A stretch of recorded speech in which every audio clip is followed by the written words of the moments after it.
like ADHD or this thing like that, it's very difficult for them, their parents, to even want them to be enrolled in school.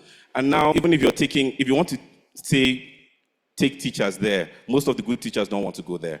And you don't even have good teachers there. If you decide to only train the teachers, they'll go to the towns in search of better opportunities. So how do you provide very good education for people in these areas in a way that is sustainable technology, right?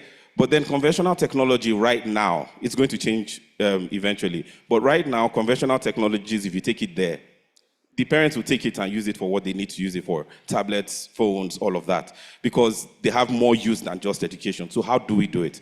And we have the talking books. It's very easy. I'm going to use it here. And it's in the language of their immediate environment. So it's just made of a pen and of the book. So all you do is turn on the pen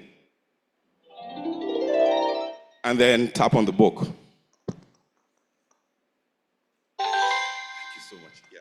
So all you just need to do then is just turn to any page and tap. So I'm just going to teach. So this is Hausa. So I know a lot. So imagine a Hausa child that has never learned English before and you want to teach them how to say good morning.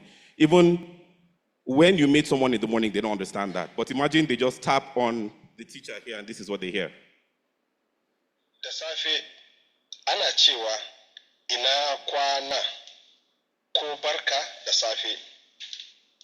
Da turanci sai a ce good morning.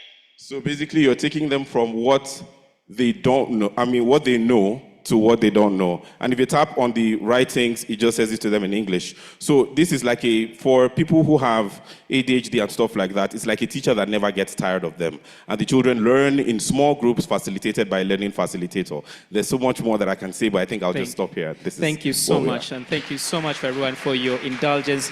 Thank you to all the fellows for the incredible work that you're doing to make learning more accessible and inclusive within the continent. While we've only had a few of the solutions, they represent a much broader community of innovators tackling real challenges within the continent, particularly for learners who are left behind. Please join me in recognizing and giving them another round of applause. Thank you so much for your commitment. Thank you so much for indulging us, and enjoy the rest of the conference. Asanteni sana.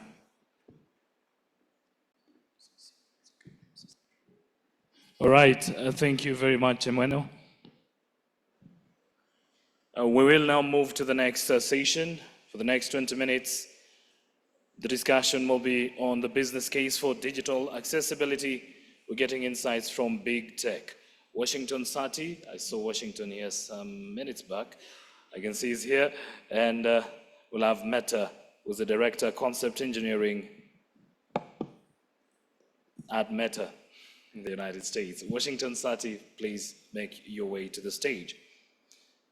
This will be followed by the state of mobile accessibility in Africa, and Christopher Patno will be taking us through that. So this session will take 20 minutes.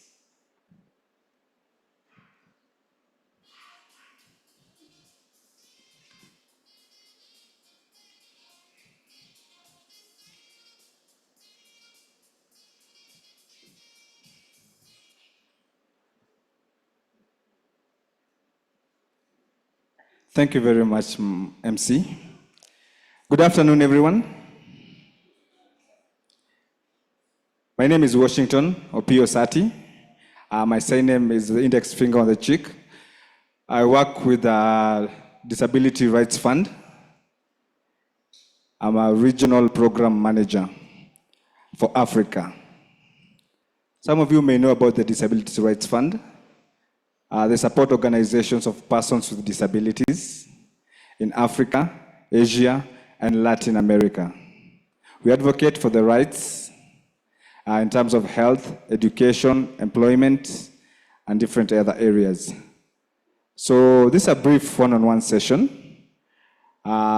with the Meta, and I will allow the audience to appreciate the importance of big tech companies who have an amazing role to ensure accessibility of their products, services, and other programs that they run. So we'll have a discussion with him, so that they can tell us why it is important to design a tech that can be used by everyone. Because this is not about doing the right thing. No. It's good for business as well. So he will talk to us on how he builds accessibility in his company, and also how how we can help them to create and get more customers. So I will allow him so that they can build good products for everyone, because this is what the UN Convention of Rights of Persons with Disabilities emphasizes under the universal accessibility. Without taking much of the time, I will hand over to him to give him an opportunity to introduce himself and also tell the audience why they prioritize accessibility, and also what values this adds to their company. Go ahead, sir.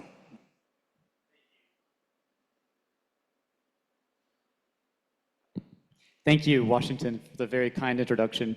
And thanks to all of you for being here. It's an honor, and I'm very excited to meet and connect with so many amazing people in the community. I'll give a quick introduction. My name is Agustia Mehta. The company was not named after me, even though I like to say it is. And I have a background in electrical engineering and physics. I've spent most of my career as an engineering manager and engineer building consumer electronics. But my passion is accessible design. My own vision is, I'm not legally blind, but my own vision has defects because of some congenital vision issues that I was born with. And my mother is completely blind, and I have a number of family members, including my youngest son, that have vision issues as well. And so, like many of you in the audience, I've observed firsthand where technology has really opened up opportunities and enabled people to connect. But I'm also very acutely aware of its shortcomings and places where it's so close to being good, but not quite there yet. So I spent a lot of my career trying to not only build fun hardware and do science fiction stuff, but to take the technology and see where we can apply it to empower people with disabilities. Very good question on why there's a good business case. And I think it's pretty pertinent, especially when talking to partners and friends of mine in industry when trying to ensure that these efforts are properly resourced and properly prioritized. I think it's very apparent why building for everybody is good from a moral standpoint. In addition to that, I think something that is often missed by product designers in large tech corporations is that the customer base that we have includes significant numbers of people with disabilities. And the sorts of design choices that we make when we make our products more accessible make the products better for everybody, including the so-called mainstream audience that the companies often focus on. So that's primarily the direction that I try to push. And sometimes it's not immediately easy to get there, but when we do have examples like the Ray-Ban Meta glasses, which have seen really great adoption among the blind and low vision community, that has really helped me push this message across internally, as well as to partners of mine and other big tech companies, of why there is strong value here. Yes, thank you very much for that emphasis.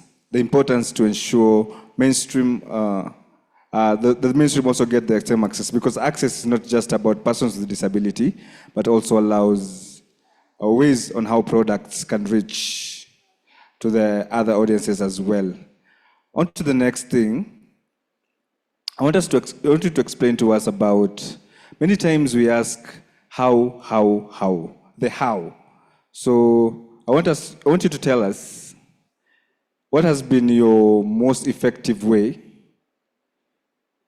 on your company that has embedded accessibility into the products and the workplace culture and the decision-making process? I want you to tell us a bit about and give us examples of how that has happened. I've got a couple strategies that have worked well. The first one is, and it probably is obvious to most of the audience here, involve people in the design process who directly face these issues day to day.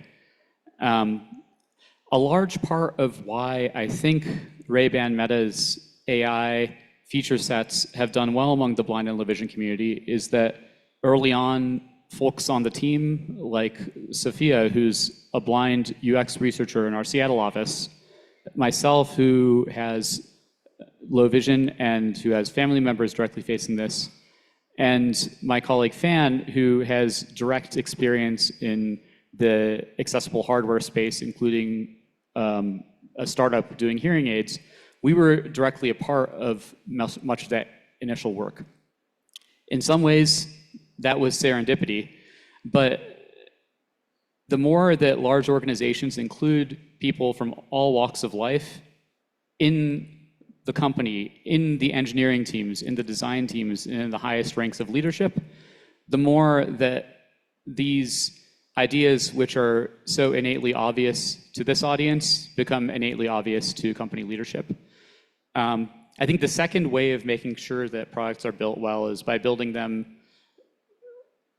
in a way that incorporates parts of the community, even if they aren't directly in the company. Ideally, the company would hire everybody with every type of background, and that's the future I'm hoping for. But even for folks who are external to the company, I found that co-design exercises, partnerships with folks from the community early in the design process, can really help make sure that designs are done right from the start. In contrast to the way that I have often seen things happen in the past where accessibility is viewed as a compliance bar only, when that viewpoint is taken, often the right questions are only being asked at the very end of the product development cycle when it's too late to make really big changes. So I think in short, I would say bring the community in to building and also work early on in the product design process, not just at the end. Perfect. Thank you for that emphasis. I also need to, the affected community. Can you possibly emphasize on the role of the organizations of persons with disabilities? Because they are the community who have the expertise, who have the know-how, who knows where the shoe pinches. Can these OPDs help the big tech companies like yours to acquire digital excellence? Yeah, there's some very big ways. I think the top of mind one that comes up recently is questions around the future of AI, the promise that much of this technology can offer. To the community, it means that folks like Mom can independently go shopping at the store without having to ask for help, hopefully be able to navigate independently without the need of a cane or a guide dog, although we're not there yet. I hope that will be in the short future. Those are the stories that I would love for policymakers to hear from the community itself. When they hear those stories from big tech, often the message is met with a little bit of cynicism. Well, what is this big tech company's agenda? Why are they telling me this story?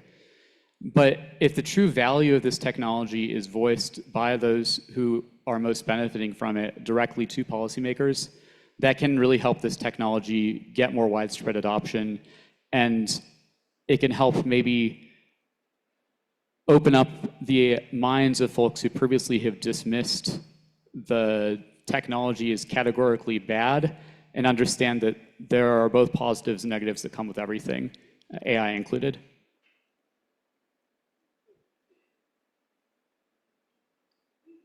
Thank you so much for that. Lastly, because I see we have 5 minutes left, I want you maybe to tell us about, I think you already mentioned and explained about it, but can you give us one action or a partnership or an investment that would significantly accelerate the technical accessibility or digital accessibility across Africa? Yeah, I think a big one, like I mentioned, is don't be shy about having a voice directly and talking about our lived experiences as the community on what you see as good. Don't be shy about giving your feedback to the large tech organizations as well. Sometimes it might feel like we're saying things again and again and then no change happens, but at least in the orbit I have at Meta, the feedback is taken seriously, and sometimes change might not be as fast as we would like, but the change can only come when there's a catalyst for it. So please keep the feedback coming. I think the other thing I would love to see is direct development of feature sets. I think one of the big promises of AI is that it's lowering the boundaries and the activation energy required to build really cool stuff. I don't think that the world is going to be at the mercy of just the big tech companies when it comes to amazing feature sets that can benefit people with disabilities. I think it's going to become a lot easier for really cool applications to be built anywhere in the world. I already saw some amazing examples of this even in my short time at this conference, like ScribeMe. I have some very close friends working on amazing products like Orion for blind and low vision folks. And when I see stuff like those products work on Ray-Ban Meta glasses, that actually makes me feel happier than just building that stuff ourselves within Meta. So being able to do grassroots development of this work, which I think AI is going to make a lot easier, would be probably the biggest one. And I think innovation really is spurred from that too. There's so many examples of innovation being spurred from accessibility. The invention of text-to-speech, the invention of optical character recognition. These are all core technologies that came out of accessibility work, but they are technologies used by everyone in the world. And even if sometimes it seems like the leaders of large organizations are too short-sighted to understand the value and the impact of building for everyone, the results will speak for themselves. And the more great ideas that come from the wider community around the world, I think the better. Thank you so much. Thank you so much. I'm sure, I'm being told time is up, but normally I don't like to close my session without one comment or a question from the audience. So I know time is up, but please, one question or one comment from the audience, and then we close. Please, please, please, please, please. A question or a comment from the audience. Anyone? Hopefully an easy question. Just kidding. Question or comment for the big tech companies, or for him personally, or for any other as well? I see Ashura. Thank you so much. Maybe it's not a question, but it's related to, it may be related to this or not, but I'm sure you can answer to that. Remember, accessibility is not about just accessibility, but it's how we advance the economy and the benefits of people. And as Meta plays a big role to support people to benefit through tech, we have people with disability who create this content like TikTok, Facebook, and all that. But then, how do we leverage this support to make sure people who are content creating benefit to those who also include those with disability, because many have their initiative and their contact, but they're not sure on how they can benefit from it. How can they benefit from content creation? Persons with disabilities. Did you get the question, sir? Yes.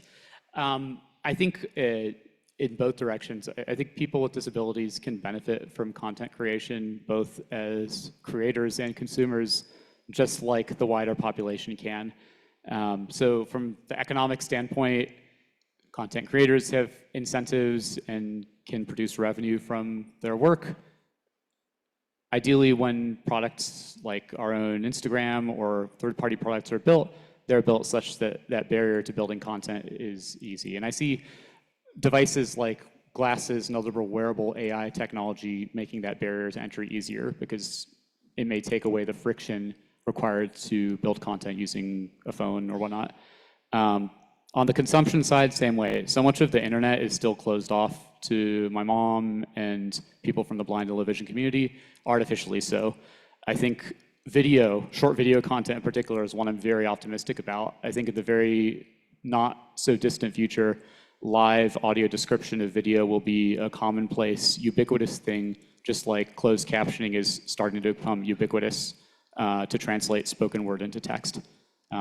So short answer is I think it benefits everyone in both directions, but I think there will be some really amazing things in the short future that will make consumption even more enjoyable. Let me close the session by thanking Meta. And I think for the past 2 days, all of us can agree we are aiming to have a world where we try to make our products and our services accessible and be used by anyone. That's the aim. And that's why we are here. So as we do that, our business will grow and our products will improve and will ensure no one is left behind. Thank you so much for your attention. Back to you, Mr. MC. Thank you, Washington. And thank you all.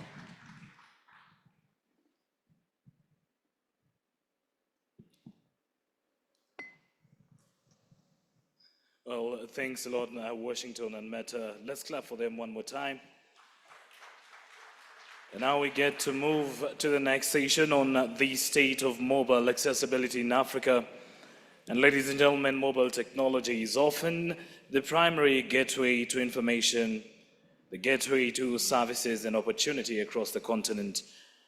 And I love that the panel is already making their way to the stage for a discussion that will explore the current state of mobile accessibility, as well as opportunities to create more inclusive digital experiences across the continent. Over to you, Chris.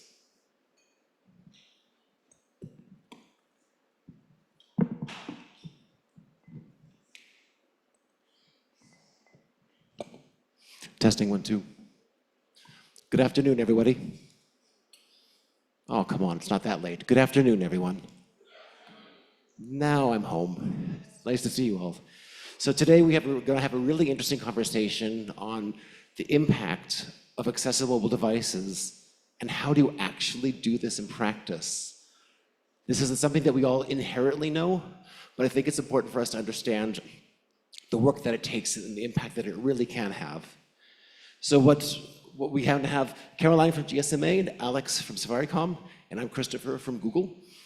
I'll start with a quick description of some research that we did a couple of years ago, trying to understand the impact of people with disabilities of mobile devices.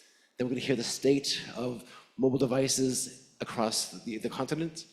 And then an example of Safaricom of when they took the idea that this is important and did the work.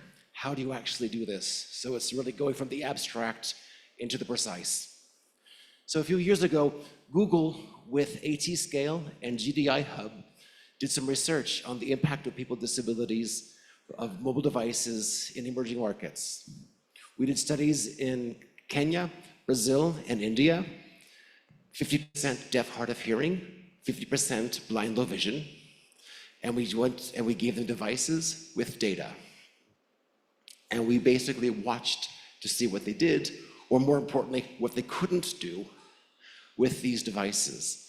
An important thing that we learned is, depending on who you are, you may or may not be able to use your device. The devices themselves, we found, were inaccessible. I'm not going to name a name, but one major manufacturer had a skin on the device that made it completely inoperable for someone using a screen reader, and they didn't know. Another time, a company that has made this commitment didn't realize that their application wasn't accessible for people who are blind. I am going to name this one, I apologize, but what we found is M-Pesa, the application M-Pesa, was used by 100% of the deaf community in this study and only 20% of the blind community. And the reason of this is because it wasn't accessible. So here's an example of the business case of what you can do if you take the effort to make your project more accessible. So we shared this with Safaricom. They were excited by the opportunity, and then they went to do that work.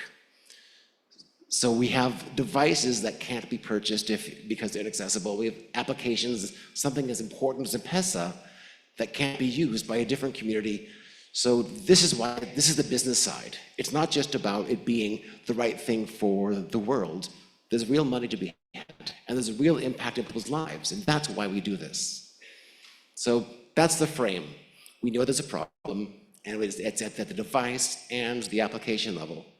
Caroline, could you describe to us the situation of mobile devices on the continent?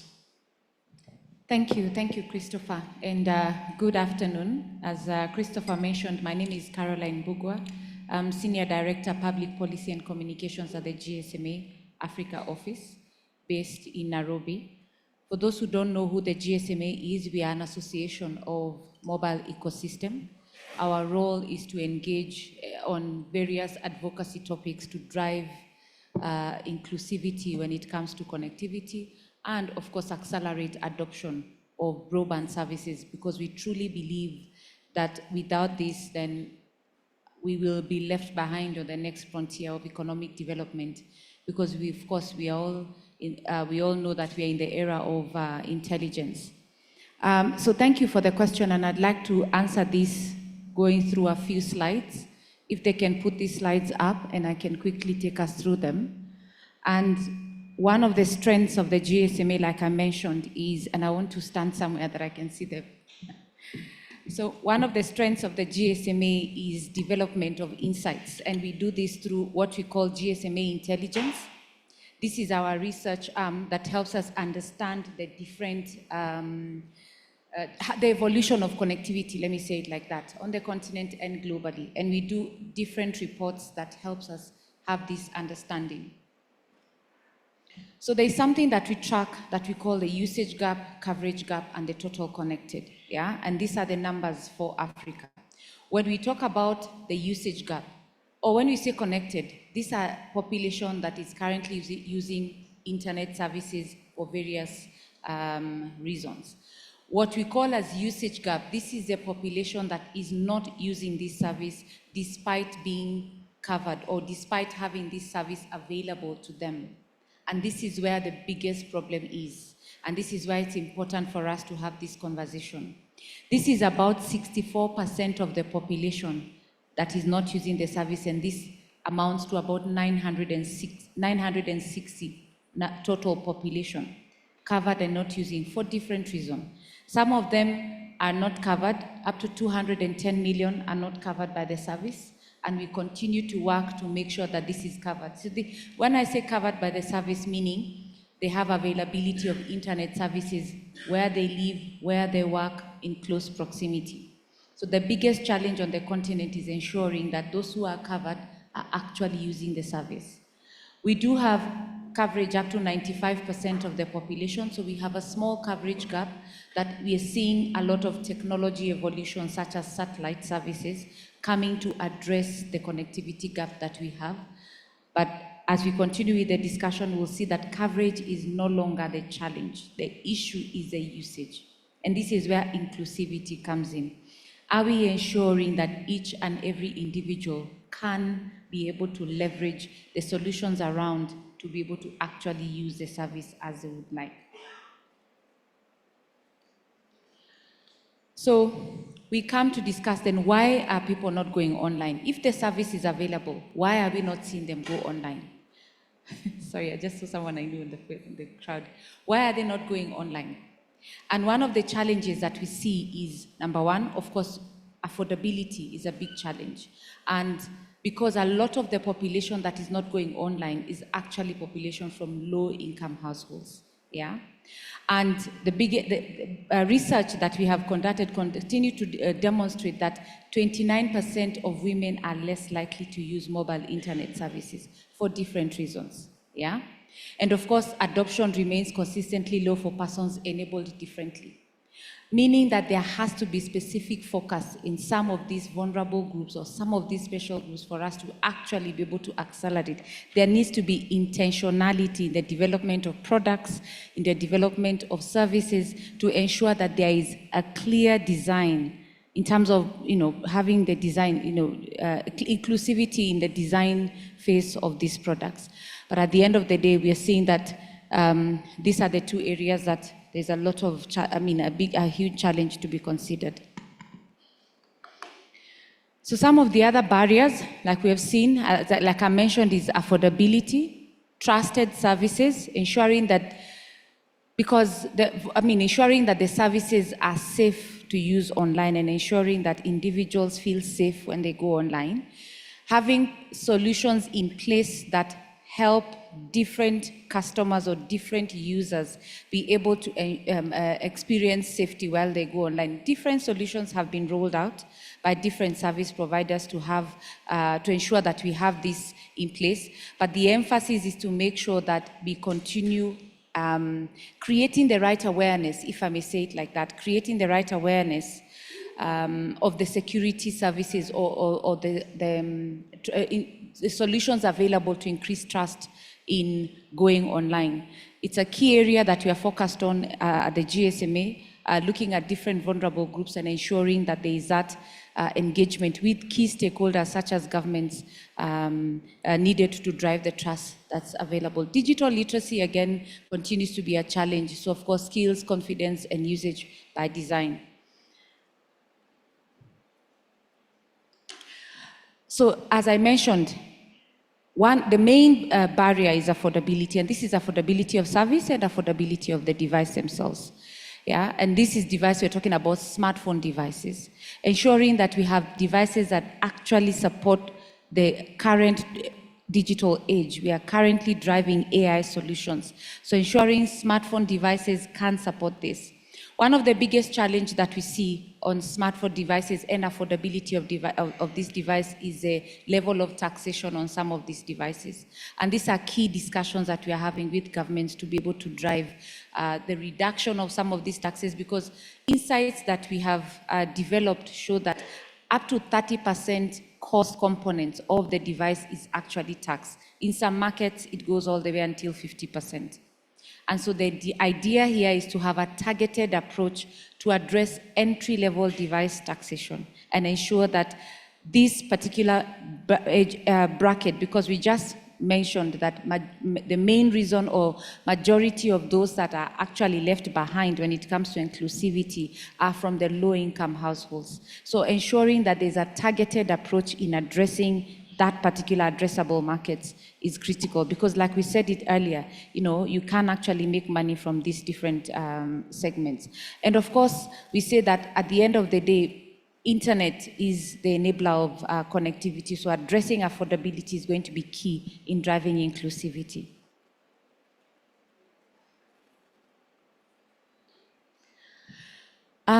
So what actually moves the needle in ensuring inclusivity? Yeah?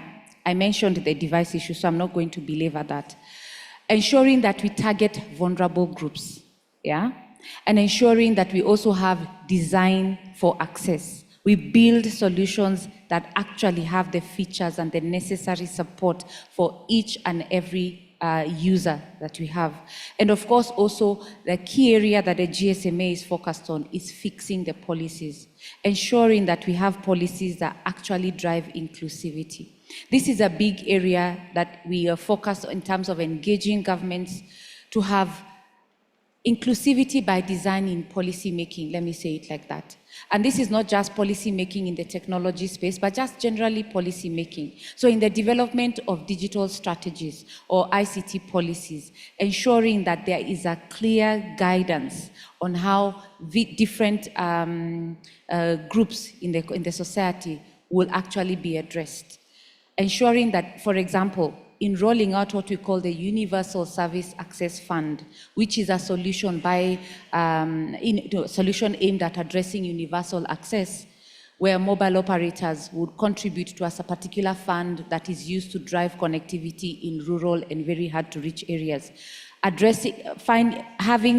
having a clear ask of how such initiatives can actually support inclusivity is very, very critical. So this is what you're calling about fixing the policies and ensuring policies are actually supporting inclusivity as we are pushing it. So then who does what? Yeah. So for government, like we said, reduce sector-specific taxes. And of course, this will have a direct impact on affordability. This is both services, smart devices, and of course, other assistive devices, and mobile services itself. And there always possibility of having a targeted approach. Use tools such as Spectrum and Fiscal Poly to lower the cost of mobile services, and of course set clear targets and national digital strategies for universal service funds and other inclusivity products. So ensuring that there are incentives also provided for those that actually prioritize inclusivity, incentives that actually drive and continue supporting the inclusivity agenda. Of course, for industry is scaling handset financing to ensure that the targeted groups are actually addressed and actually get to use these devices for the first time. Co-creation of products with organizations that represent different individuals. So for example, individuals enabled differently, co-creating products and services with their representatives is very critical, local community, and investing in digital skills, safety is critical, and of course entrepreneurship, which is very critical. So what you're just trying to say here is cooperation is going to be very important in how we continue to drive inclusivity in the work that we are doing. And just to give you a bit of some insights from a report that we recently published on gender gap in the region. Like I mentioned, the challenge continues to be majority of women are continuously left behind in terms of inclusivity, and it's an area to focus to be able to drive adoption. In closing, what we are saying is that the issue is not coverage. Internet services are available. The challenge is that they're not being used as they should. We are not unlocking the full potential of connectivity as we use. In other reports that we have done, we have been able to demonstrate the role of a whole of government approach, digitalization of economies being the driver of economic growth. The value of connectivity when it comes to education, health, and so on and so forth cannot be overstated. Of course, vulnerable groups are continuously being left behind: women, people with disabilities, children, and so on and so forth. And considering that children make up a big population for Africa, there has to be a clear, targeted approach in how we are making policy focused on them, how we are designing products, and the implementation of these products. And of course, ensuring that inclusivity is a must-have and not a nice-to-have. In the past, we have seen that it's considered as a nice-to-have, and this has significantly impacted budgeting and funding for solutions, particularly at the government front.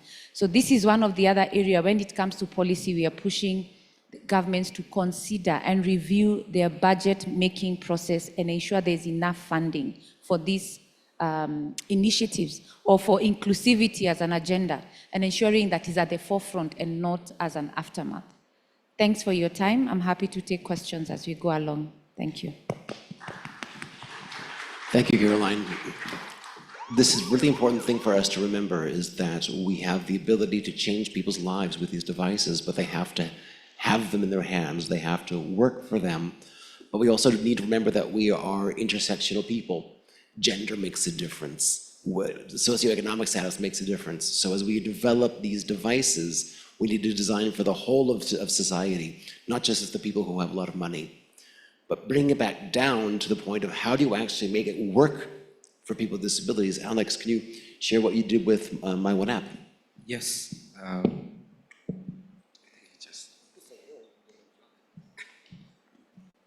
Thank you. So my name is Alex Okabe from Safaricom, and most of Kenyans know, if not everyone, that the purpose of Safaricom is to transform lives. And how do we transform lives? By connecting people to people, people to opportunities, as well as people to information. information. And by this, it means that if we solve accessibility, we create possibilities. This is because the services that the company offers are very critical to everyone. You're making calls, you're paying, you're getting paid, you're transferring money, which cuts across everyone's needs to communicate. Everyone needs to buy something, to sell something, or just to receive money. So we've been working closely with Erin as well as Chris, and from last year, we got to realize that there's a lot that we need to do in terms of accessibility of our products. And when we were looking at the digital side, personally I came to realize it goes beyond digital. So we have devices, they're there, they're affordable.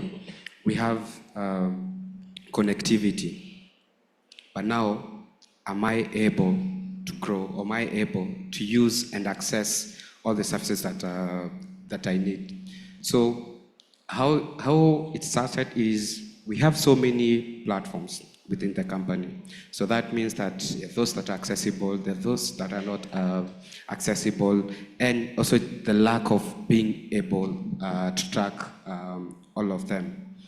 The company has grown, and we are moving from seeing a customer or working in silos where if I'm working on a particular product, I only see you in this way based on my product. Yeah?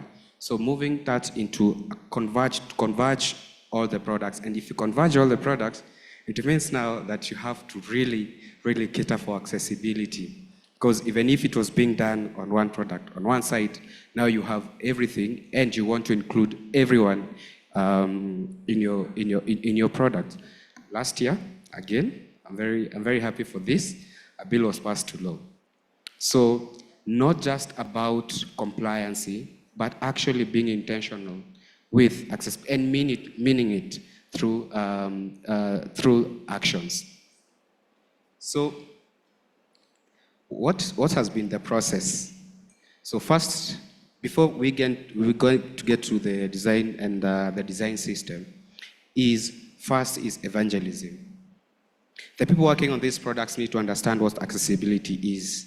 The leaders who make the decision, they need to understand the value of accessibility and the reason why we are doing this. Then from this, we have a lot of products, but remember we have to scale. So whatever issue that we are solving it once, if it's possible, and scale the same solution to other products. And one way with this is looking at your design system that you use to design and develop your product. So accessibility starts there. When the designer is doing their work, the components that they are using have passed accessibility. Developers are also reusing components. Those have been checked, have been audited, and actually passed. The other thing, and I think there's one mistake that many companies, you don't test with real users. Yeah? You need to test and co-create with real users. This is because I came to realize that most of the time you'll do your product, we have this new feature, we are ready for market. That's the time you're remembering, wait, did we test? So when you're fixing at that stage, it takes time, and sometimes you lack approval. Because remember, in business, there's time as well as there's revenue. So you don't have to wait. You actually, from the start, you're co-creating with the users. You're collaborating. You're testing with them. Because it will literally feel bad that when you're ready, the product is out or the application is out, that's when you come to learn that, wait, someone is not able to pay with M-Pesa in Matatu because the way the app had been sent, everyone will know my PIN. So I have to check, do I have cash before I even bought a Matatu? Or another example, I have a till. People are using the app to pay me, but someone makes a mistake. When someone makes a mistake, the call center is trying to call a deaf person who cannot talk. Yeah? It goes beyond digital, and you only realize that when you co-create and when you collaborate. Another thing is also around capacity building. Everyone in the company, as a developer, as a designer, already they are core thing is developing or designing, but then they lack the skills and the experience that is needed to take care of accessibility. So internally, apart from evangelism, you need to train, because you need champions. Champions in different rooms, champions in different products. And those will act as force soldiers, also to remind people, excuse me, this needs to be done. Yeah? I have this idea. When everyone is not thinking about accessibility, then how about our gates? How do we do our checks? As I said, you don't need to wait until you're doing deployment readiness or UAT. That's the time that you're thinking about accessibility. One of the things that we've done also is to change and have the gates, the customer experience gates, into the process, the different stages. So you can't go to the next stage if not particularly solved for that. So that's on the process. Short-term results and benefit. We're having users discover more products and more services that they didn't know. We got a surprise. Someone was like, "You mean I can access government services on the app?" It's not a government app. Yeah, but also that made them not put their profile picture on our app. You see, but through that, someone is able to discover, actually, there's a mini app that you can be able to book or order a sign language interpreter on demand. You see? So there's discovery of other products beyond our core products. Customer loyalty is another thing. Financial inclusion, yeah? It doesn't mean because I cannot use the app, or this is how you guys designed it or defined it at the start, that I cannot be able to use. As I said, some of our services are very critical. The same way someone needs a Pochi account, needs a till number, a pay bill number, then everyone else also needs that. Yeah? And by looking at accessibility or solving accessibility, it means that you're also driving financial inclusion that might be missed by some companies. Yeah? Then also you get to learn beyond what you know. So there's a question we actually got. Someone said, "I'm deaf, I have 30 minutes of talk time. Why can't I convert this to bundles? Why don't you personalize this particular product to have more data, to offer me more data resources and SMS resources compared to you're combining with talk time, of which I won't use." Yeah? So those are some of the things that you actually come to know when you're doing testing. Quickly, also, some of the technical achievement that we've had that now sets us apart and also helps us to deliver in speed. We now have one design system. Any product that's being worked on, it's using the same language, the look and feel.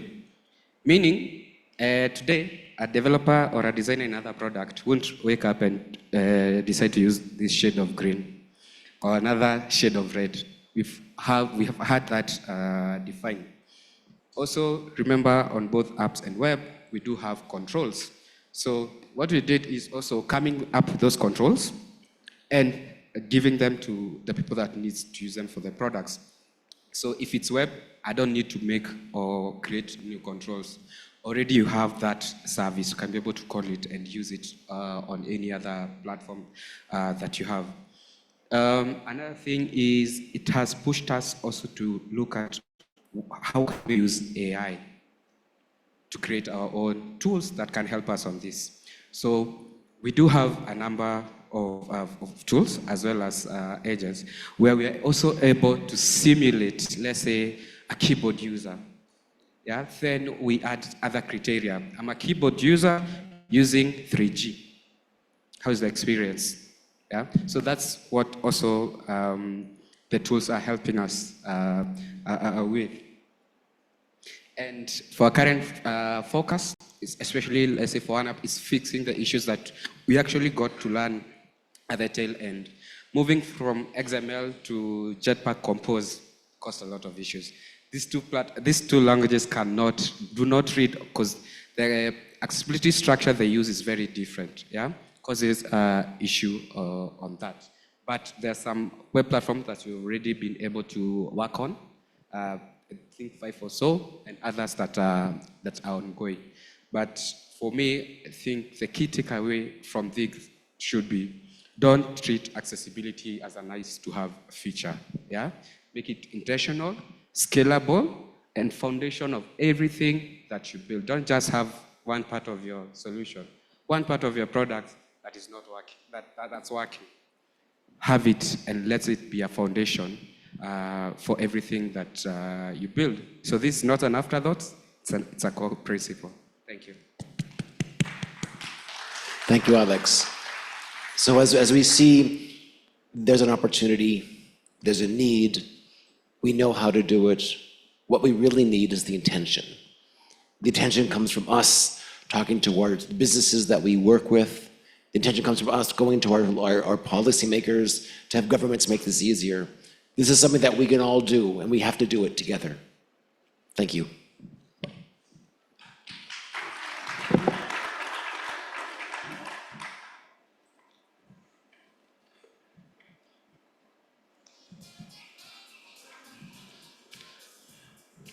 All right, thank you, Christopher, and your panelists.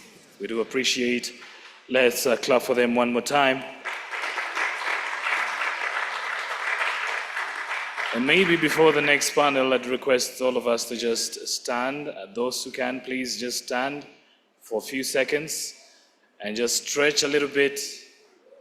I know the effects of lunch, that sumptuous meal you just had. I know digestion is happening. So the eyelids, some are getting tired, some are walking in and out. Let's just stretch a little bit. From wherever you are, just stretch to your left, to your right. There's some mangoes available in the air. Let's pluck them. Let's pluck the mangoes. Okay, distribute them across. Thank you. You may have your seats. Now, I needed you to get recharged for the simple reason that we are now nearing the close of IAC 2026. And with that, I'd like to welcome the very last panel this afternoon. It's very interesting because it's on AI and accessibility in Africa.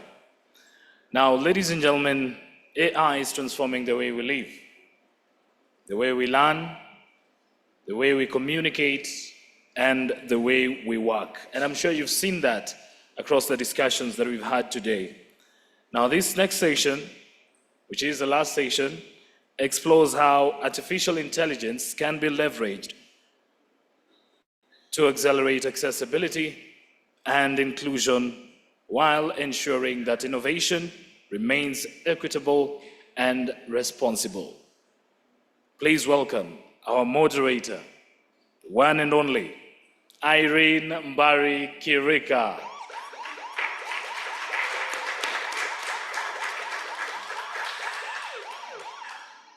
And Irene will be joined by panelists.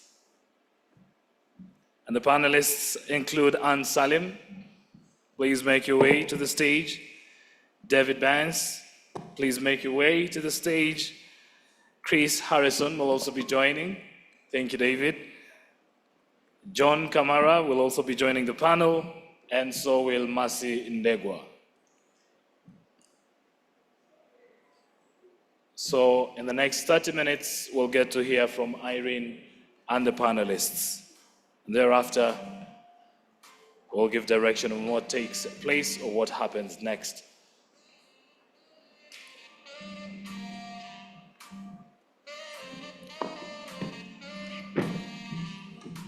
Right, Irene, over to you.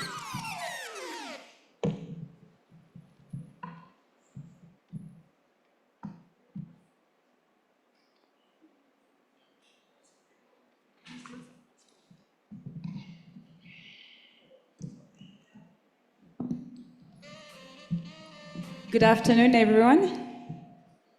Good afternoon. Oh, thank you, thank you, thank you. We are almost there, so thank you so much for your patience. We promise it's going to be interesting and short, all right? Something interesting we've been hearing is about accessibility. And one thing I want to remind everyone is that as we develop the standards, you can follow all the standards for accessibility and you'll be compliant. But one thing that's important is to make sure your product is completely usable. So making sure that you test your products with persons with disabilities is so important. You design with them and you test with them all the way for your product to be completely usable. So thank you so much. I have an amazing team here, so I will go ahead and maybe we can go, Harrison, Chris, maybe we can start with a quick round of introduction, just from your end, coming this way. Thank you. Sure, Chris Harrison. I'm one of the co-founders of the Next Step Foundation, and I head our AI initiatives, particularly around mental health and employment. All right. Good afternoon, everybody, and thank you so much for having us. My name is Ann Salim. I lead innovation at Kala. I also double up as a senior product manager. I'm excited to talk about this topic of inclusivity and AI. Thank you. Hello, everyone. I'm Jamboni. My name is Masi Ndegwa. I am the Director of Public Policies and Horn of Africa at Meta, and I am from Kenya, representing Kenya. I'm in green for those who cannot see me, wearing Kenyan jewelry, and I'm delighted to be here.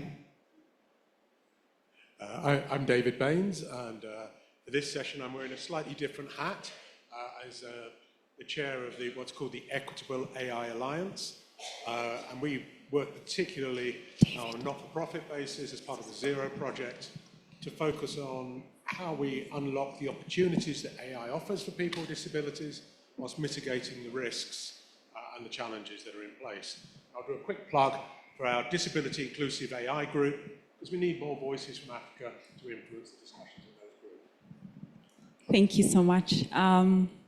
So as we begin, I think everyone has been hearing so many stories about AI, and the reality is that there's so much good, but there's also so much uncertainty about AI. I remember I was having a conversation with some friends over lunch, I think yesterday, and someone mentioned, of course, we keep saying that not all jobs will be taken over by AI. I'm not sure anyone knows which jobs will actually 100% disappear, but the truth was jobs like electrical engineering, the manual jobs will stay. But someone was telling us a story how I think she went or her friend went to get a massage, and this time, instead of a human being doing the massage, it was a robot.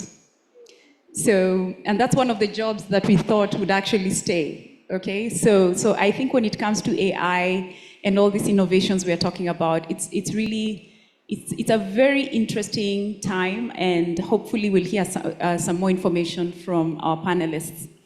And the whole idea is, right now, AI is embedded in everything we do, whether it's healthcare, whether it's transportation, whether it's social media, finance, education, employment.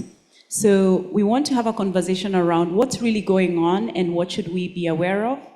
And yeah, so most probably, I think my first question will go to Anne. And maybe you can tell us what's going on right now with AI in Africa. And anyone can also jump in after Anne speaks, because I know Mercy, you're in the space as well. Thank you. Quick clarification. Yeah. AI in inclusion or just AI in general? Not inclusion. All right. Yes. Thank you, I know, thank you. All right.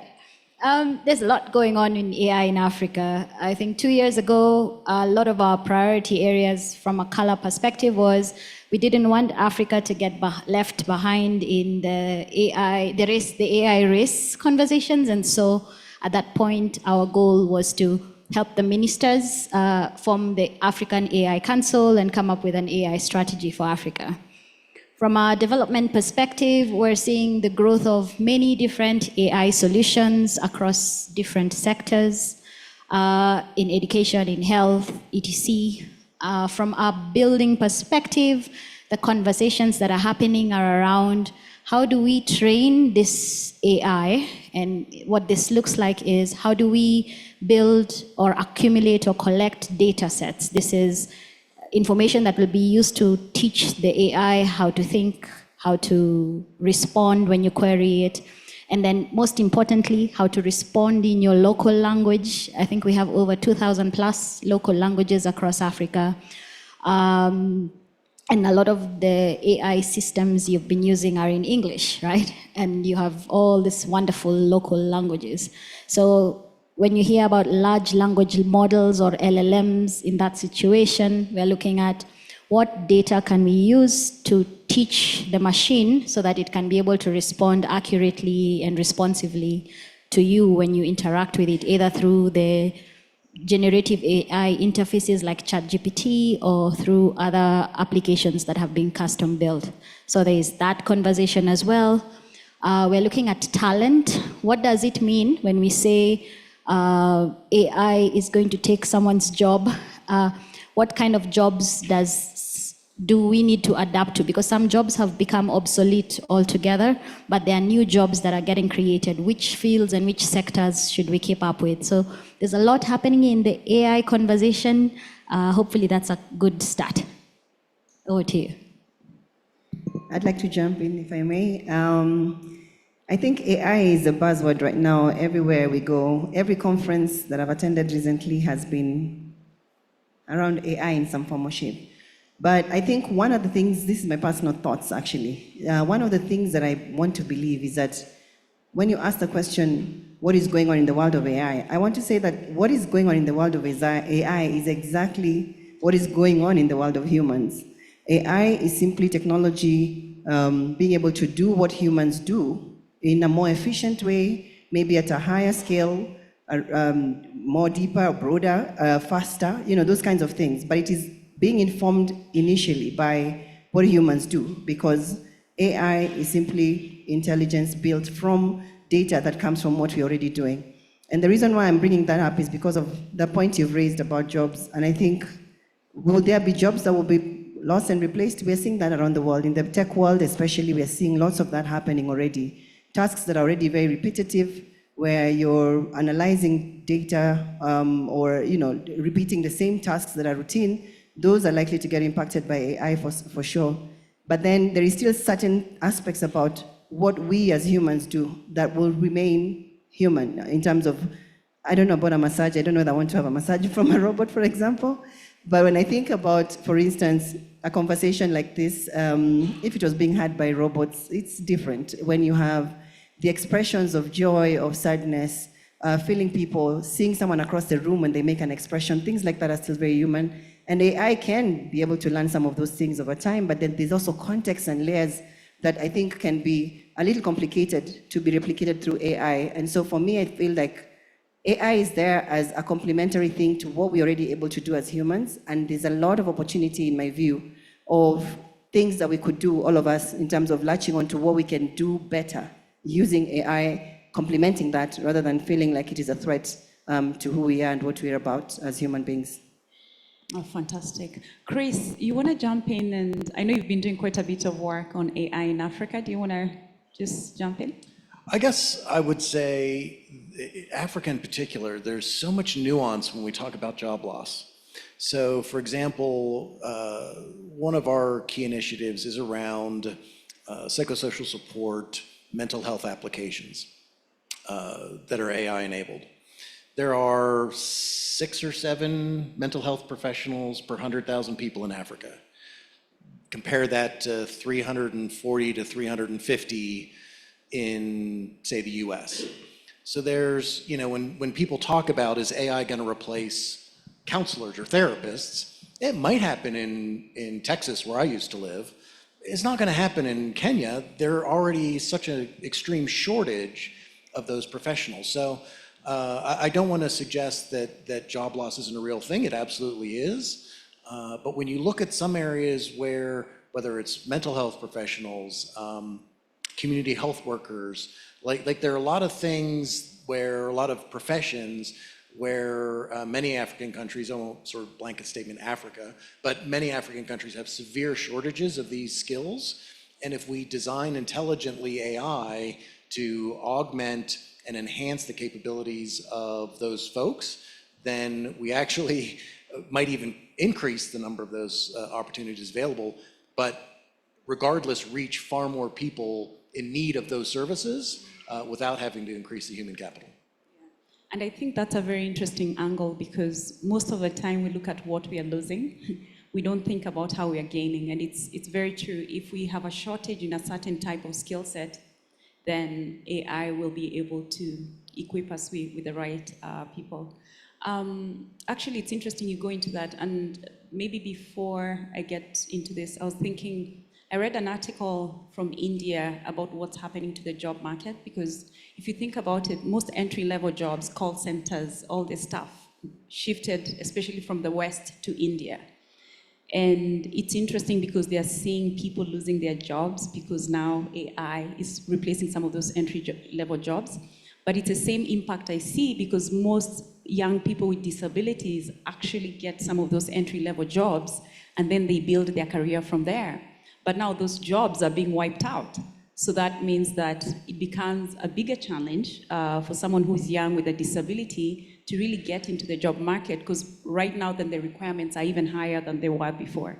So I think that's something we're going to continue to experience, but the reality is we still don't know where this ship will land. We're still dancing one way or the other, so interesting. So I think I'll come over to David. You've been a little quiet. So can you give us your thoughts on AI? Just what are you thinking? You've done a lot of research in that space. You've looked at the West, you've looked at the global South. What's your take? I have a mixture of optimism and pessimism simultaneously when we talk about AI, both in general and specifically to people with disabilities. We often talk about the process we're going through as being the fourth industrial revolution. The first one being mechanical, second one being electrical, the third one being digital, and the fourth one being AI. So there's a couple of interesting things when we think about that for our societies, that the pace of industrial revolution and evolution is accelerating. The amount of change is significant. For each of those previous revolutions, Africa has been impacted one way or another. And trying to understand what the impact of that global shift in AI is upon the continent is quite challenging. I think the other thing which, when I talk to people in Africa, we talk about the digital divide that opened up between the West, America and Africa, purely around the use of computers and the internet. The gap was quite significant. And even today people are saying, you know, not all teachers have got good, strong digital skills and so on. If we're going to see that acceleration of AI in other parts of the world, what does that mean for Africa if there is still a sense from some people that we haven't caught up with the last industrial revolution fully? And for people with disabilities, the impact was always significant for each of those revolutions. So we now come to thinking about that within society more broadly. It's going to be even more challenging, I suspect. I think the one other thing I'll say, then I will promise to stop. I think what's really important when we talk about AI in our societies is not to see it as a standalone topic. The biggest impacts of AI will be how it integrates with other technologies. So autonomous vehicles, robotics, wearables, all of these are other technologies that are evolving, which AI is becoming integrated into. When you put those things together, the scale of change for everyone, and particularly people with disabilities, becomes greater and greater over time.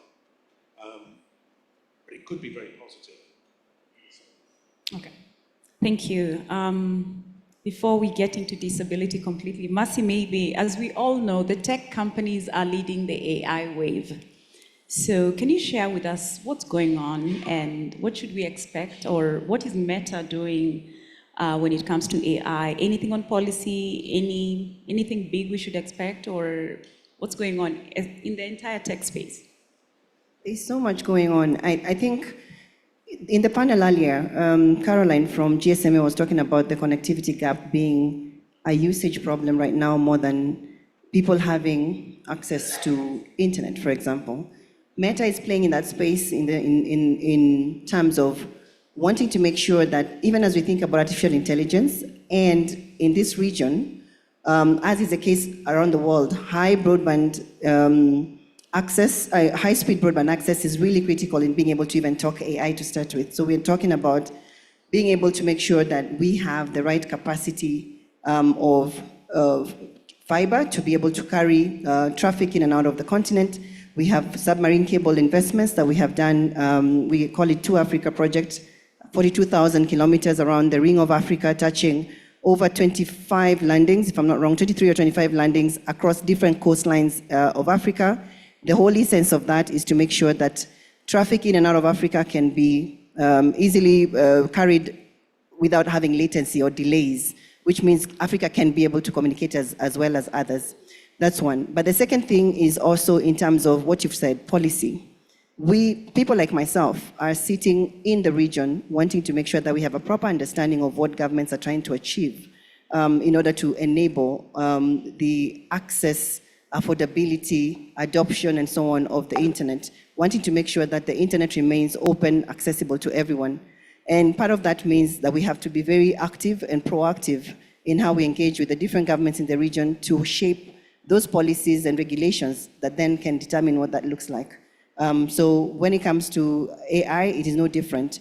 We have quite a number of regulations presently actually being considered within Kenya as an example, including right now submissions being provided from the public to the National Data Governance Policy as an example. That is very critical to how AI will be consumed in the future.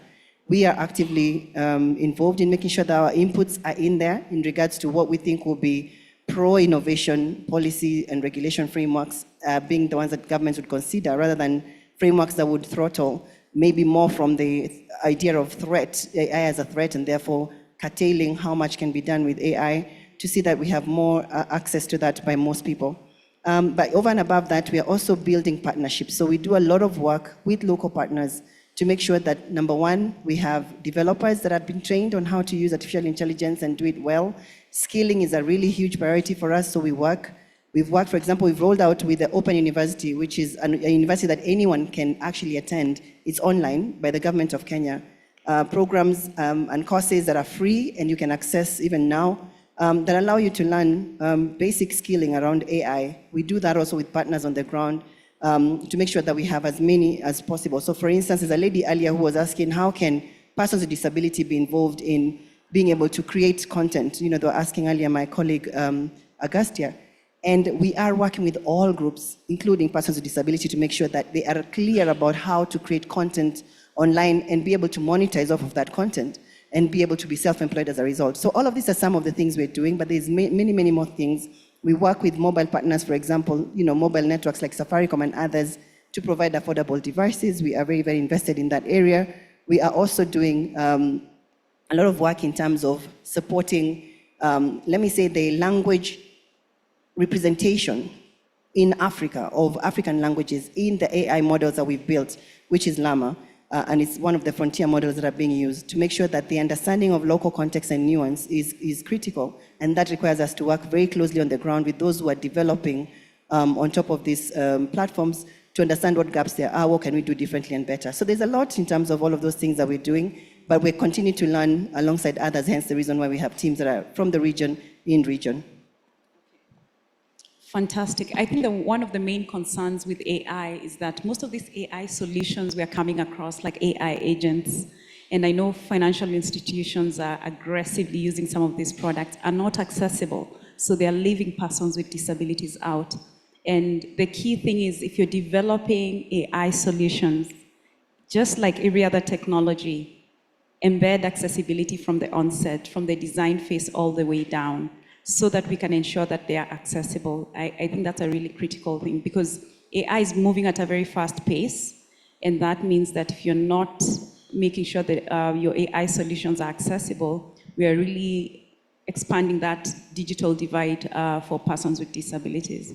Yeah, maybe Anne, you can share a bit with us about how are we ensuring that AI reflects African realities, like languages, culture, everything?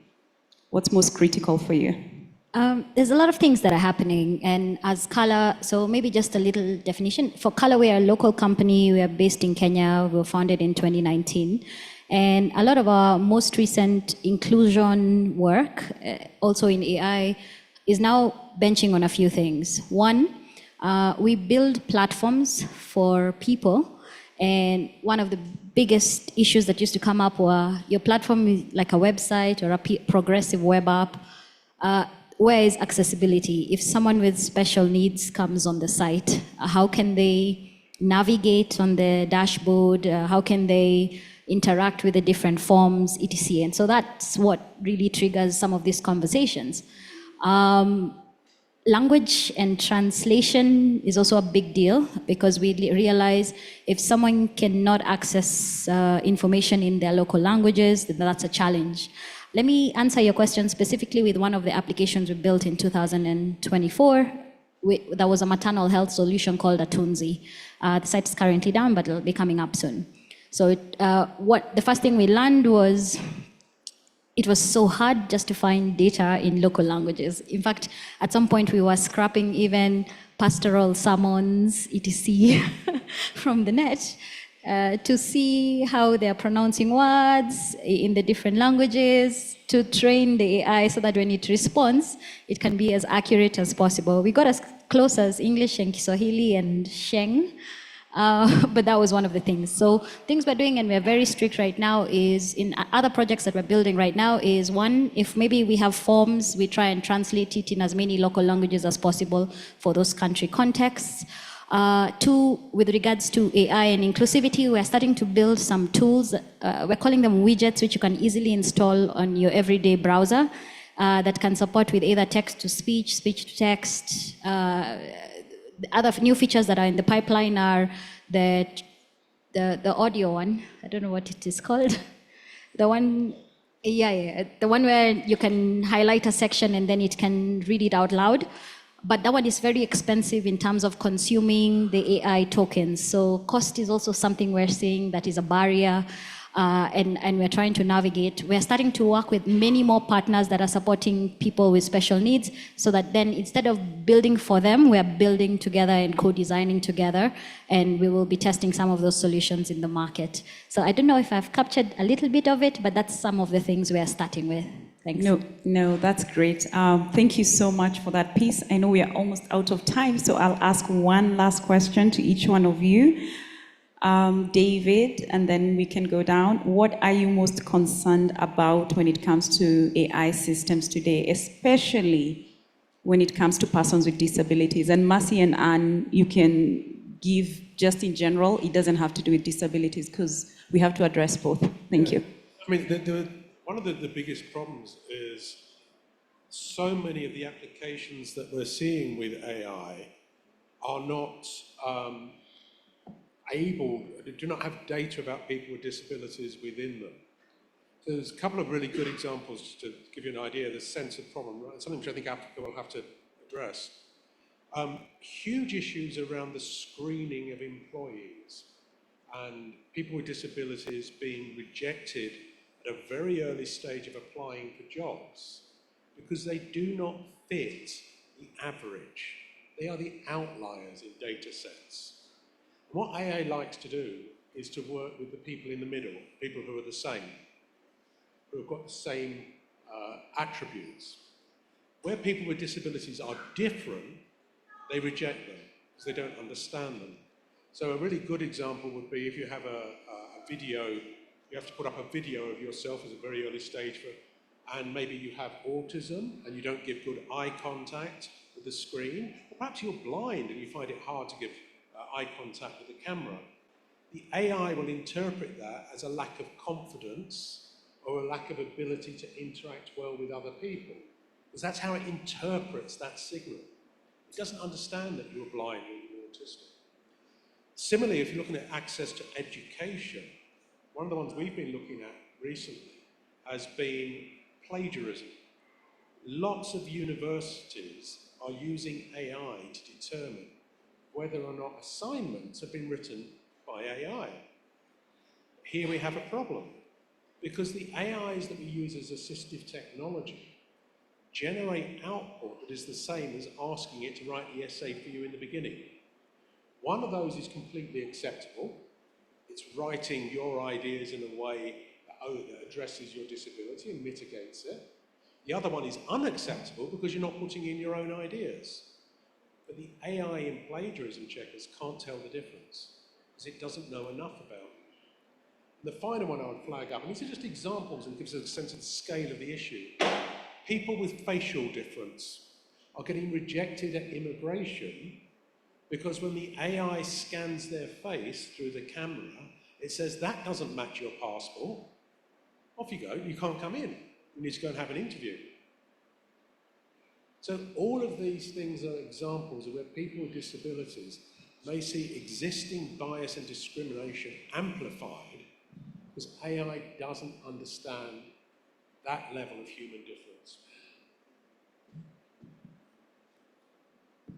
Thank you. Go ahead. I love everything you've said, David, and I think I will just reiterate what you've said. It's a question of representation of data, and I had this from the beginning. The first conversation that was had by the high-level panel on day one, Safaricom Steve Chege mentioned it, and it is, I think, the thing we need to find a way to bubble up in terms of how can we make sure the community is represented in terms of the data that is available when training AI models. What are these unique things about the community that are very nuanced and are very unique to the community that need to be made aware by those who are developing these models? I think that's really critical because, like Anne was saying earlier, it's a question of AI is basically data that's the availability of data that trains those machines to know how to behave and represent you, and I think it's just a question of that. But since I'm from the policy side, I'll just touch on something else. We at Meta serve platforms that are used across the world, irrespective of who's accessing them, where they are in the different parts of the world. Whether you're on Facebook, on Instagram, on WhatsApp, or Messenger, you have the same experience pretty much wherever you are in the world. What we find most frustrating is the siloed approach to regulation, to policies across different countries and markets. And I think it's really important for there to be more harmonization of these things. And I love that you're already at the forefront of leading how that can look like in terms of accessibility standards at an African level. And that is something that gets me really excited. Because when we have a common voice in regards to how we want the policy and regulatory framework to allow for innovation and whatnot, all of these things are possible to do. When you have platforms like ours that are transcending borders, it is a challenge when you then have to find compliance challenges that are different in every market when it comes to anything that you're trying to do with the platform, especially insofar as innovation is concerned. So harmonized frameworks is really important. But the last thing I'd say is Africa, just like every other continent, is at the forefront of what can be made possible in terms of the use of AI. I think Africa should be looking at how it cannot be a consumer like we have been in the past. I love how you mentioned all of these different revolutions we've had in the past, but with this one, we are at the table with everybody else. We should be there designing and determining how we want that to look for us and not waiting to be a consumer.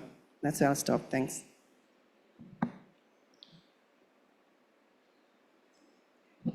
Oh, all right.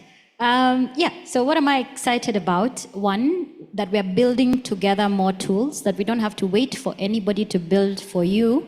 You can build together. And accessibility has been made even more possible with this, what do you call tools like Lovables?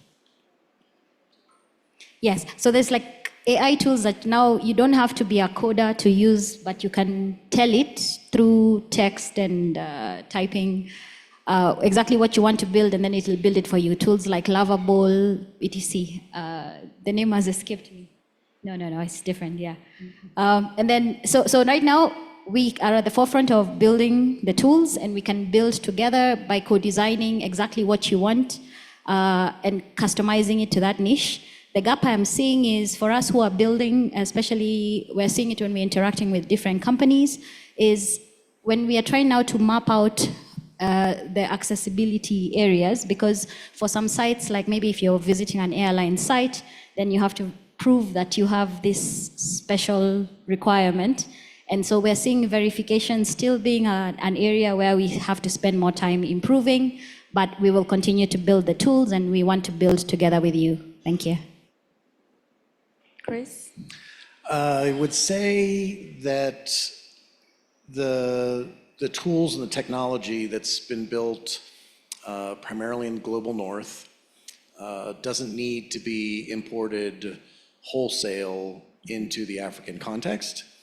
And I think there's a call to action for innovators and entrepreneurs here to recognize, maybe don't think of it as exactly a roadmap, but the technology that's been built has laid out the breadcrumbs that you can follow. And it's actually super exciting, because particularly when it comes around disability inclusion and designing tools, all the stuff we're building from scratch, because it literally doesn't exist. We can see examples of tools that are not disability inclusive. We can see examples of tools that don't work in local languages. So we can learn from what others have built, but it's really exciting and fun to look at a problem, to see the solution, and work your way backwards to, okay, how does this actually serve the communities that we care about? And that's just a lot of fun. Fantastic. I know we are out of time, but I... Can I just add something positive? I think we worry about the... Yeah. We're seeing AI have a huge impact on people with disabilities today, and a positive impact. And I think sometimes we forget that when we talk about some of the worries. So automatic speech recognition and captions, the quality of those is phenomenal compared to 3 years ago. And that's because of AI. And I don't think we should forget these things. The ability to correct language when we write, especially where English is a second language, for instance. For people with disabilities, with dyslexia, and we're using that every day to make accommodations in the workplace. At low cost, easy. So we really need to build upon those opportunities, to recognize them and value them, and to make sure as DPOs, as policymakers, we do highlight those as being important in developing the framework for policy and standards, that we don't reject that development because of the other concerns that we have. It's a bit of a tightrope, but it's a very exciting one, really.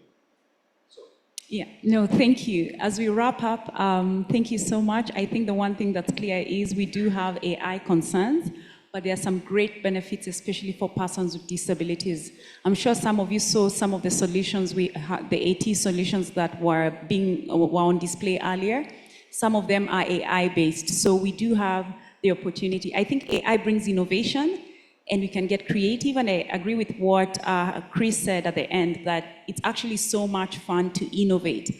Africans, get involved in creating AI products for yourselves, for ourselves to use locally. But most importantly, we will build AI solutions here and we will sell them globally. So that's why accessibility is important, because if you comply with accessibility standards here, you'll be able to sell your product across any part of the world. So thank you so much, guys. But I have one announcement from Chris. Please, can you take the mic and tell us about your project as we wrap up? Thank you. Oh, sure. I think I saw the QR code on the other screen while we were talking. Yesterday, consortium that I'm part of launched the African Disability Data Network. So surfacing data sets that are disability inclusive, as well as forming a community to help those who are creating data sets to ensure that they are disability inclusive. That's part of a larger organization called the Hub for AI Disability Inclusion, Haiti. If you go on, I don't think the QR code's up here anymore. Go on my LinkedIn, I'm Christopher Harrison, and I've got all the information there, or you can just, is it okay if I say you can Google it? That doesn't offend you? Okay, so you can Google it. Thank you, and we'll share the QR code later with everybody. Yeah. So thank you so much, guys, for such an informative session, and the conversation will continue. Thank you for listening.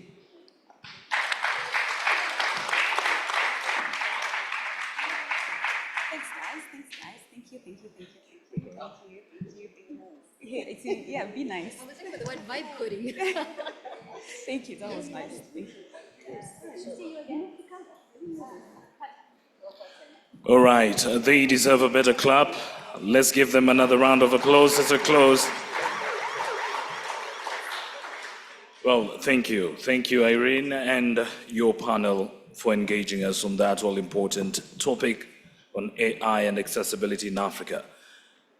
Well, before we officially bring Inclusive Africa 2026 to a close, we'd like to take a moment to just reflect. We're reflecting on the incredible journey that we've shared over the past 3 days, and together we've got to explore innovation, accessibility, entrepreneurship, assistive technology, digital inclusion, and the power of collaboration. We've also had inspiring stories, we've discovered groundbreaking solutions, and we've strengthened partnerships that will continue long after this conference. Now let's take a look at some of the highlights from the Inclusive Africa Conference 2026.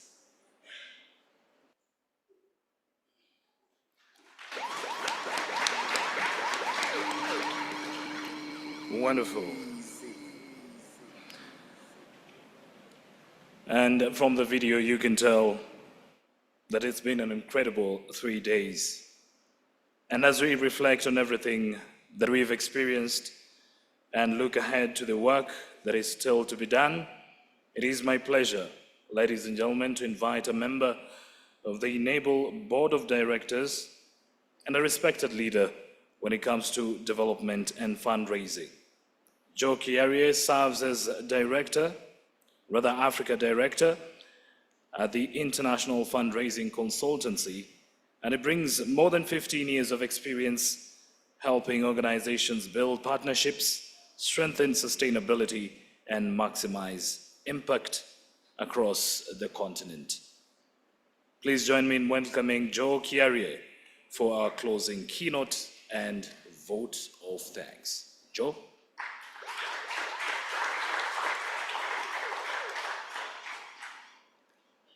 We have Joe in the building. Joe is ready. Let's welcome Joe with a round of applause.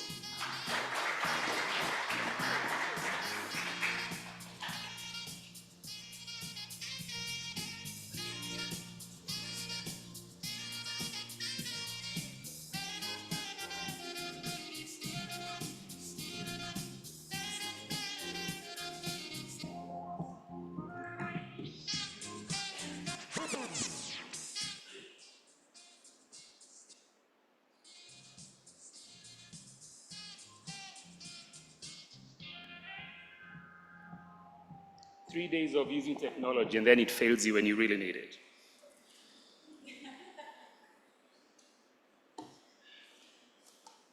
Distinguished guests, honored partners, leaders from across our continent, and above all, the extraordinary community of persons with disabilities, whose voices, energy, and vision have filled these halls over the past 3 days. Good evening. My name is Joe Kiarie, and I have the privilege of serving on the board of Enable. It is my great honor to close this 7th Inclusive African Conference with a word of thanks. Though I warn you upfront that thank you feels inadequate for what has been and what this gathering has meant for all of us. Over 3 remarkable days in this room and in the breakout halls of this very beautiful hotel, we convened under a theme that is as urgent as it is optimistic: accelerating digital accessibility and AI solution for Africa's future. We heard from over 70 speakers. We debated, we challenged each other, we made commitments. We celebrated young entrepreneurs pitching assistive technology innovations, and we launched the beginning of something historic: the development of the first harmonized continental standards for accessible ICT products and services across Africa. Anna Sedek, Country Director of the MasterCard Foundation here in Kenya, She posed a question that I believe will stay with each of us for a long time after we leave this room. Will Africa's digital future be built inclusively, or will it repeat the exclusions of the past? The choices we make today, she reminded us, will shape the opportunities of tomorrow. That framing deserves to follow us home. None of this would have been possible, nor existed without Irene Barry Kirika. Irene, you walked onto this stage on Tuesday.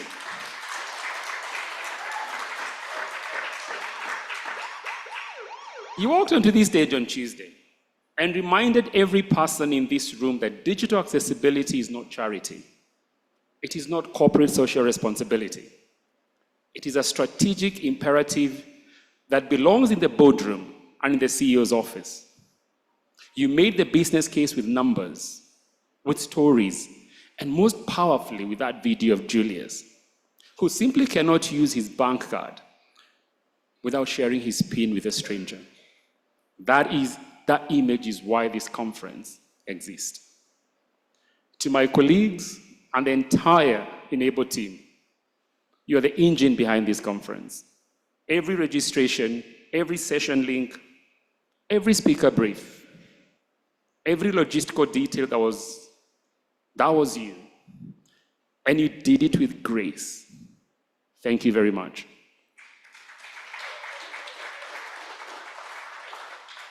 And now to our partners, and I want to be specific because general gratitude does not own a specific commitment. To the MasterCard Foundation, thank you for standing alongside Enable from the very beginning. Your support reflects a deep understanding that inclusive digital transformation is not an issue. It is central to Africa's economic future and to unlocking the potential of millions of young Africans and giving them a dignified living. To Google, thank you for demonstrating what it means to build accessibility into innovation from the beginning, from the start. From the Center for Digital Language Inclusion to the accessibility capabilities within your products like Gemini, Android. You have shown that technology is most powerful when it is designed for everyone. To Microsoft, thank you for reminding us that the future of AI must be accessible by design. Your vision challenges us, all of us, to ensure that the next generation of technology expands opportunity rather than deepens inequality. To MasterCard, thank you for consistently elevating the conversation around accessibility, belonging, and inclusion, while demonstrating that businesses thrive when everyone is able to participate.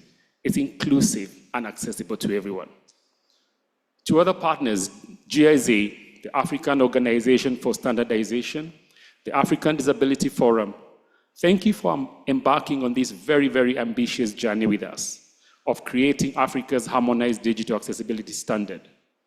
The significance of this work cannot be overstated.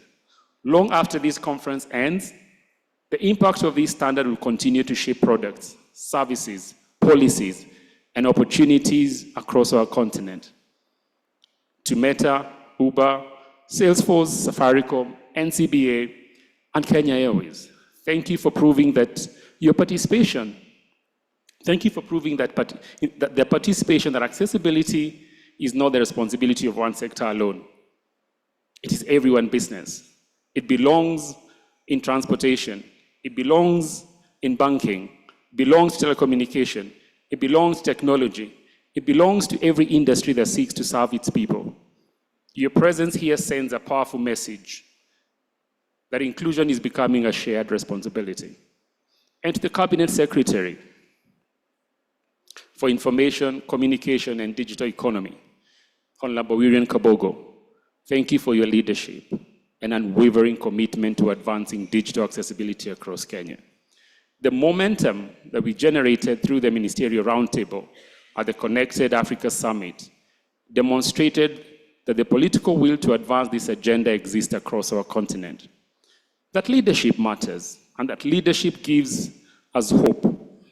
And finally, to each of you in this room, the delegates, researchers, youth and disability advocates, persons with disabilities who shared your stories, entrepreneurs who pitched your inventions, teachers, policymakers, thank you for coming, for staying, for being active participants. You are the heart of this conference. You are the reason these conversations matter, and you are the people who will turn ideas into action. And as we leave here tonight, we leave with more than memories. We leave with momentum. We leave with new partnerships. We leave with renewed purpose. We live with a continental standard in the making, and we live with a responsibility. A responsibility to ask ourselves, what will I do next? What will I do in my organization? What will I do in my community? What will I do in my country? What role will I play in ensuring that Africa's digital future is accessible, equitable, and inclusive for all of us? Because ultimately, the success of this conference will not be measured by what we said here, to be measured by what we do next. Safe travels. See you next year in the 8th Inclusive African Conference, which will be held from May the 25th to the 27th.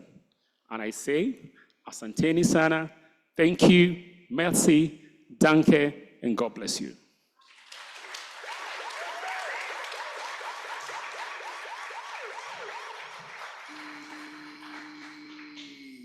Well, there is nothing much for me left to say after the vote of thanks, other than just to welcome you for the gala dinner. Remember to bring your name tag with you.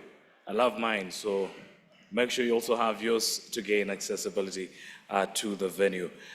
You're reminded that starting time is 6 p.m., so kindly keep time. But besides that, let the fun begin. Adios. Thank you so much.